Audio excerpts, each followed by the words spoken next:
Bagaimana sih caranya melatih sholat daim? Sholat yang tidak pernah terputus saat terjaga ataupun tertidur. Kalau kamu pernah melihat film Sunan Kalijaga, ketika beliau hanya disuruh oleh Sunan Bonang duduk di pinggir kali tanpa bacaan tertentu. Jangan kaget, simak penjelasannya dalam video ini. Bismillahirrahmanirrahim. Bermula ketahui olehmu bahwa yang dikatakan sifat itu apa, Tuhan itu apa, zat itu apa, hamba itu apa, Muhammad itu apa, manusia itu apa. Assalamualaikum warahmatullahi wabarakatuh. Salam sang sejati. Mengingat Allah yang terdahsyat dan terpenting adalah sholat. Sholat itu tiang agama, perwujudan iman, wujud syukur, mencegah daripada perbuatan keji dan mungkar, serta dapat mendatangkan cahaya dan kebahagiaan. Sebagaimana firman-Nya, bacalah apa yang telah diwahyukan kepadamu, yaitu Al-Quran, dan dirikanlah sholat. Sesungguhnya sholat itu dapat mencegah daripada perbuatan keji dan mungkar. Dan sesungguhnya mengingat Allah adalah lebih besar keutamaannya daripada ibadah-ibadah yang lain. Dan Allah mengetahui apa yang kamu kerjakan.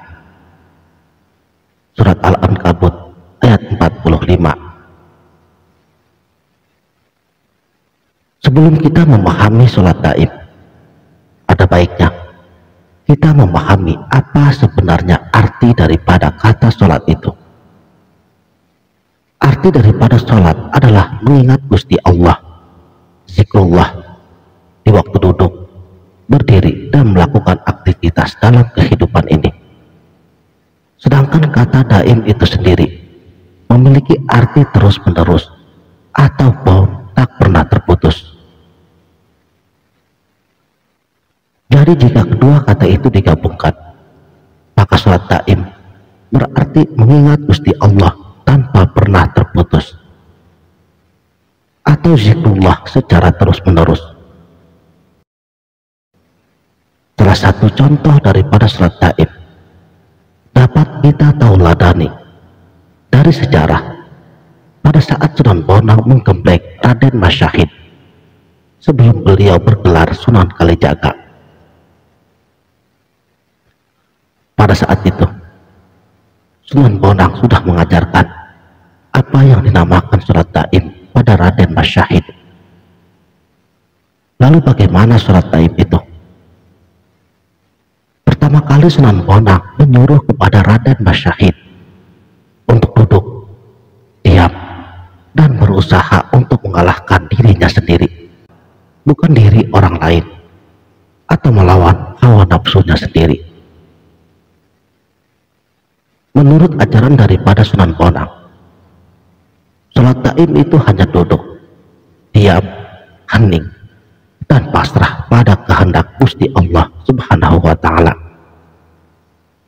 Dan pada saat itu Raden Mas Syahid tidak disuruh untuk berzikir ataupun melakukan ritual-ritual khusus apapun.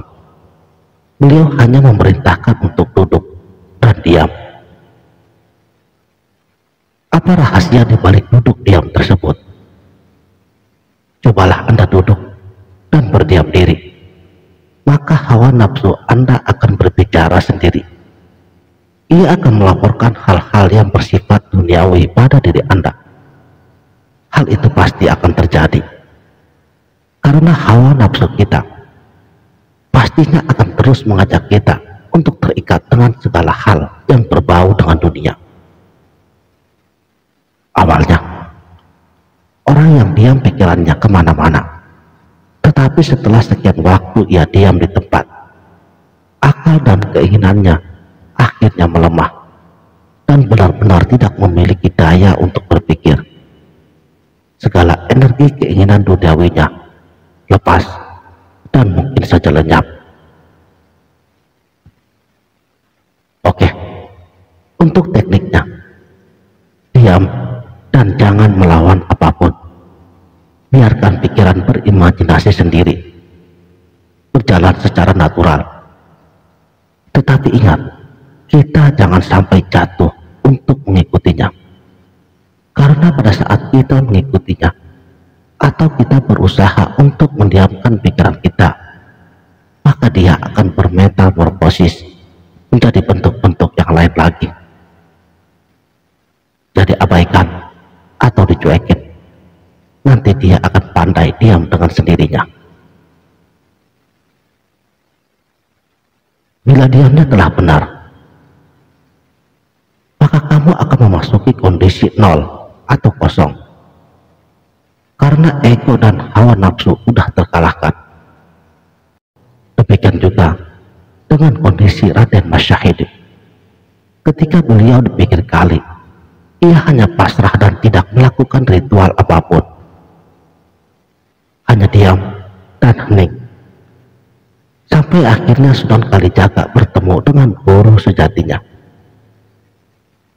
Badanku, badan rohani, kang sifat langgang wasesa, kang sukma purba wasesa, kumubul tanpa geni, wangi tanpa ganda.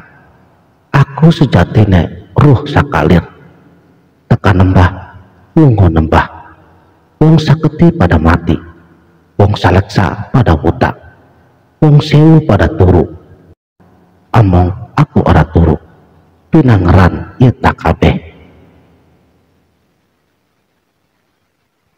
Dan lewat Celuk Bujil, Sunan Bonang menjelaskan perihal salat taim ini.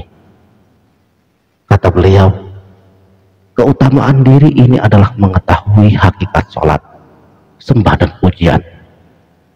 Sholat yang sesungguhnya bukanlah mengerjakan sholat isya atau maghrib. Itu namanya sembahyang. Apabila disebut sholat, maka itu hanya hiasan daripada sholat taib, hanya tata krama.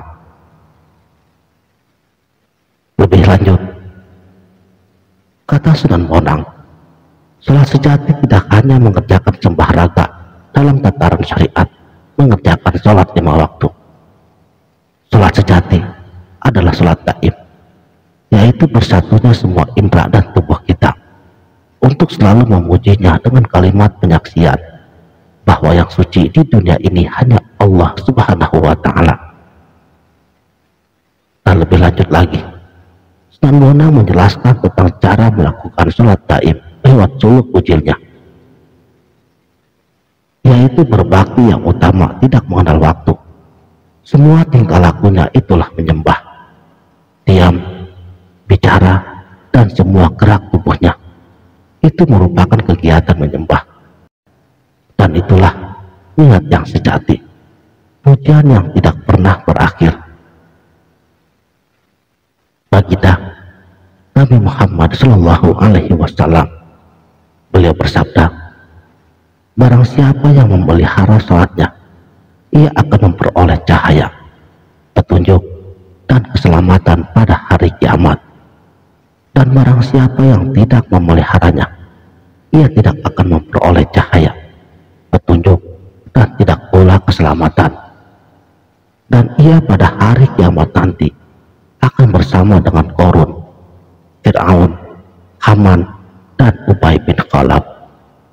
Hadis riwayat Ahmad dan Tabrani dari Abdullah bin Umar. Sekianlah, terima kasih telah menonton. Mudah-mudahan video ini dapat bermanfaat. Wabillahi taufiq wal hidayah.